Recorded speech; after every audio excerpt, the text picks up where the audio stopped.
खेल हिमाचल प्रदेश में हुआ है। जयराम ठाकुर जिस बात को आज कह रहे थे दोपहर तक, वो इस वक्त साबित हो गई। वो ये कह रहे थे कि कैसे अल्पमत में वहां की सरकार सुक्कू सरकार आ जाएगी, वो ये कह रहे थे कि हमारी जीत होगी, और वही हुआ है। ये बड़ी जानकारी इस वक्त आपको बता रहे हैं, यानी अपनों ने ही कैसे धोखा दे दिया। दो तस्वीरें इस वक्त आप देख रहे हैं। हालांकि उत्तर प्रदेश से अभी जो जानकारी है, वो जो रिजल्ट है वो आना बाकी है, लेकिन ये दो तस्वीरें हैं जो बता रही हैं कि कैसे साथ छोड़ा गया अपनों का। ये एक तरफ आप देख रहे हैं जो आरएलडी विधायकों की आप तस्वीरें देख रहे हैं, ये 26 फरवरी की तस्वीरें देख रहे हैं, 27 फरवरी को, यानी समझिए जो पहले कल तक साथ थे वो कैसे अलग हो गए। योगी का वो फॉर्मूला काम कर गया जिसमें उन्होंने देख लिया कि कहां किससे कितनी नाराजगी और कैसे एक तरह से उसको भुनाया जा सकता है। ये दो तस्वीरें इशारा करती हैं कि राजनीति में कोई भी चीज स्थायी नहीं होती है। कब हृदय परिवर्तन हो जाए, कब साथ छोड़ दिया जाए, कब अपनी राह अलग चुन करके अपने नफे और नुकसान को तय कर लिया जाए, इसीलिए इसको राजनीति कहा जाता है। अब जरा एक दिलचस्प तस्वीर मैं आपको दिखाती हूं उत्तर प्रदेश की। वो तस्वीरें मैं आज आपको दिखाती हूं जो सामने निकल कर आई थी कब, जब वोटिंग हो गई राज्यसभा के लिए। उसके बाद क्या हुआ, वो साथी जो समाजवादी पार्टी का साथ छोड़ चुके थे, देखिए वो किस तरह से उत्तर प्रदेश के उप मुख्यमंत्री ब्रजेश पाठक के साथ नजर आए। राकेश पांडे को आप देख सकते हैं, मनोज पांडे जो ऊंचाहार से विधायक हैं, जो विप के प्रमुख भी थे, इन्होंने साथ छोड़ दिया। ये वो तस्वीरें हैं जो आज चुभ रही थी, अखिलेश यादव को चुभ रही थी। जब ये तस्वीरें सामने आई तो एक तरीके से ये बता रहे थे कि कैसे वो कल तक जो लोग कह रहे थे कि नहीं हम तो समाजवादी पार्टी का साथ छोड़ नहीं सकते, उनके मन को अखिलेश यादव भाप नहीं पाए। और ये आप देख रहे हैं राकेश प्रताप सिंह, विनोद चतुर्वेदी, राकेश पांडे, मनोज पांडे, ये वो एक तरह से कहें वो विधायक जो समाजवादी पार्टी के साथ अभी तक नजर आते थे, लेकिन उन्होंने पाला बदला और क्रॉस वोटिंग की गई। ये कहा जा रहा है कि कैसे वो लोग जो ये कहा करते थे कि नहीं हमारे साथ है, इनमें से कुछ ऐसे जो कह रहे हैं हमारी अंतरात्मा की आवाज कुछ और कहती थी, इसलिए हमने ये पार्टी बदल दी। आप समझिए जो क्रॉस वोटिंग हुई है उसका फायदा सीधे सीधे कैसे मिलता हुआ नजर आता है, उसको देखना बाकी है। लेकिन ये जो तस्वीरें हैं ये इस ओर जरूर इशारा कर रही हैं कि क्या ऐसी ही कुछ तस्वीरें अब समय के साथ लोकसभा चुनावों में भी देखने को मिल सकती हैं, क्योंकि बहुत अहम यही हो जाता है कि जो साथ है वो क्या कल तक भी साथ रहेंगे, ये अहम है। और इसीलिए कहा जाता है कि राजनीति में वो खिलाड़ी है जो हवा के रुख को समझ जाता है, लेकिन वो अनाड़ी है जो हवा के रुख को नहीं समझ पाता है। ये समझिए, ये राकेश प्रताप सिंह जिन लोगों के नाम मैं बता रही हूं, इनको नहीं समझ पाए अखिलेश यादव, अभय सिंह इनके बारे में भी नहीं समझ पाए, इन सबको अपना साथी मानते रहे, लेकिन इन सब ने कहा कि नहीं हमें आपका नेतृत्व पसंद नहीं है। विनोद चतुर्वेदी इन्होंने भी अपनी राह अलग नाप ली। मनोज पांडे, सबसे पहले तो मनोज पांडे ने कहा कि नहीं हम तो अलग करेंगे, क्रॉस वोटिंग करेंगे। पूजा पाल भी किसी तरह से इग्नोर होती रही, ये नजर आता रहा। लेकिन जब अखिलेश से पूछा गया कि आपके अपने तो पराये हो गए, इस पर अखिलेश यादव क्या जवाब देते नजर आए, वो सुनिए जरा। राज्यसभा के चुनाव में भारतीय जनता पार्टी ने सब कुछ किया है वोट लेने के लिए, और जो लोग गए हैं उनमें साहस नहीं रहा होगा सरकार के खिलाफ खड़ा होने में। सर क्या कार्रवाई देखिए कार्रवाई निश्चित होगी, क्योंकि पार्टी के जितने भी हमारे साथी हैं उनका मानना है कि ऐसे लोगों को दूर कर दीजिए। सुनने में तो पैकेज के बारे में भी आ रही हैं, वो बात समझ में नहीं आ रही कि वो पैकेज छोटा था कि पैकेज बड़ा था।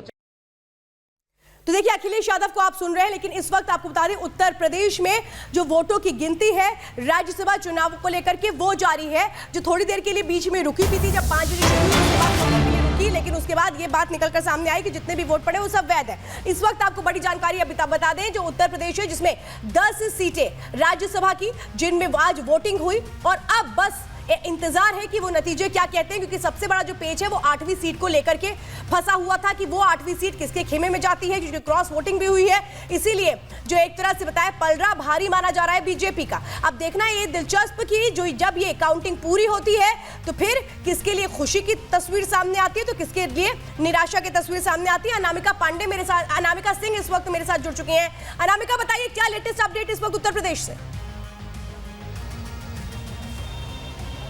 देखिए अगर बात की जाए यूपी की, तो यूपी में फिलहाल 10 सीटों के लिए जिस तरीके से आज दिन भर वोटिंग चलती रही, वोटिंग के बाद अब बारी है काउंटिंग की, और काउंटिंग यहां पर देखिए शुरू हो चली है। विधानसभा के गेट नंबर 7 के पास मेरी मौजूदगी है, और यहाँ पे जो हलचल देख रहे हैं आप, पार्टी कार्यकर्ता हो, चाहे वो मीडिया के लोग हो, इसके अलावा जो विधानसभा के कर्मचारी हो, सभी यहाँ पर मौजूद है, क्योंकि अभी काउंटिंग चल रही है। हालांकि काउंटिंग आज बीच बीच में कई बार रोकी भी गई, क्योंकि समाजवादी पार्टी ने अपनी ओर से कुछ शिकायतों के आधार पर अपनी आपत्तियां दर्ज करवाई, लेकिन चुनाव आयोग ने बाद में इन आपत्तियों को खारिज कर दिया। इसी के साथ अब काउंटिंग शुरू हो गई है।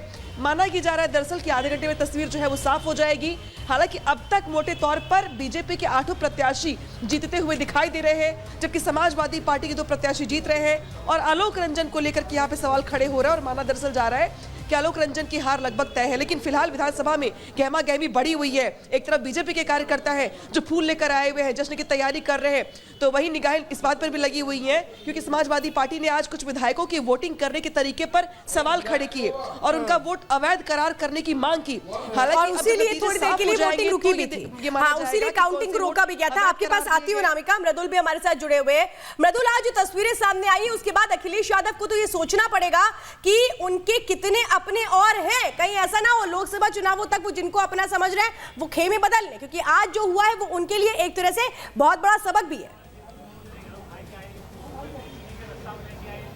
बिल्कुल, देखिए श्वेता, आप ठीक कह रही हैं, सोचना होगा अखिलेश यादव को, क्योंकि आज तस्वीर हम देख रहे हैं ये पहले 6 महीने पहले से नजर आ रहा था। स्वामी प्रसाद मौर्य लगातार विरोध कर रहे थे, पार्टी के अंदर आवाज बुलंद कर रहे थे, मानस के खिलाफ आवाज उठा रहे थे और दूसरे कई विधायक हैं वो इस वजह से नाराज हुए। मैं एक तस्वीर आपको दिखा देता हूं पहले, किस तरह से बीजेपी के कार्यकर्ता यहां पर जुटे हुए हैं और इंतजार है उस खबर का यहां किस तरह से ऐलान होगा और जश्न मनाया जाएगा वो भी हम देखेंगे। कुछ कार्यकर्ता हमारे साथ मौजूद हैं। क्या आपको लगता है आज जो भारतीय जनता पार्टी के 8वें उम्मीदवार की जीत हो रही है, दावे आप लोगों की तरफ से किए जा रहे हैं, समाजवादी पार्टी आरोप लगा रही है, क्या कहेंगे आप? देखिए, जो निर्वाचन प्रक्रिया हुई है मुझे लगता है कि पहले से ही ये स्पष्ट था कि भारतीय जनता पार्टी के पक्ष में पूरा समर्थन है, वोटों की पर्याप्त संख्या है और वैसा ही होने जा रहा है। हाँ। और समाजवादी पार्टी आरोप लगा रही है, उस पर क्या कहेंगे? बरतेंगे अपने बाकी कॉलेज के दोनों को मिलेगा फिर। और तीसरा, आवाज करेंगे तो फिर एक दूसरे की बात कटेगी, अलग अलग किसी से बात नहीं करेंगे। जितने लोग आप खड़े हैं लगा लीजिए कैमरा, एक साथ बोलेंगे।